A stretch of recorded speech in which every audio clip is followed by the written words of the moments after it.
Just imagine, মনে করো এখন সালটা 2038। তুমি পড়াশোনা করে এখন অনেকটাই প্রতিষ্ঠিত। এবার তোমার স্বপ্ন পূরণের সময়। সবার প্রথমে তুমি তোমার প্রিয় মানুষটাকে দেখতে সাউথ কোরিয়া যেতে চাও। তোমার পরিবারও তোমাকে পারমিশন দিয়েছে। কিছুদিন পরে পাসপোর্ট তোমার হাতে।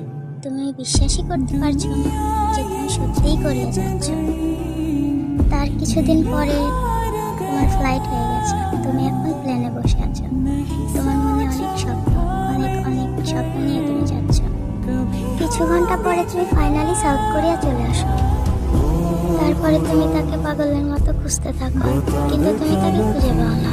তোমার সবটা এলোমেলো লাগছে, তবুও তুমি হাল ছেড়ে দাওনি। তাকে দেখার জন্য তুমি সেখানেই থাকতে শুরু করো।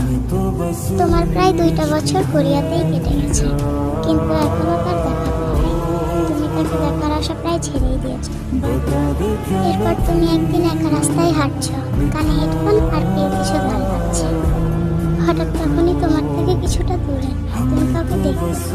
তুমি তার দিকে তাকিয়েছো আর তোমার চোখ থেকে পানি পড়ছে।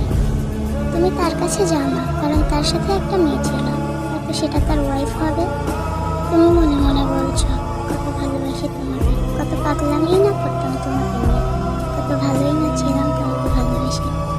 সবশেষে আমি তো তোমায় দেখতে পেলাম, এটাই অনেক। সেদিন হয়তো তোমার চোখ দুটো বলবে, আজ আমার সর্বাপেক্ষার অবসান করবে। হ্যাঁ আলমিরা, আমরা হয়তো একদিন ঠিকই প্রতিষ্ঠিত হব, আমাদের ফ্যামিলি থেকেও পারমিশন দেবে সেখানে যাওয়ার জন্য। কিন্তু তখন হয়তো এই বিটিএস নামক কোনো ব্যান্ড থাকবে না, তারা ব্যস্ত হয়ে পড়বে তাদের ফ্যামিলি নিয়ে।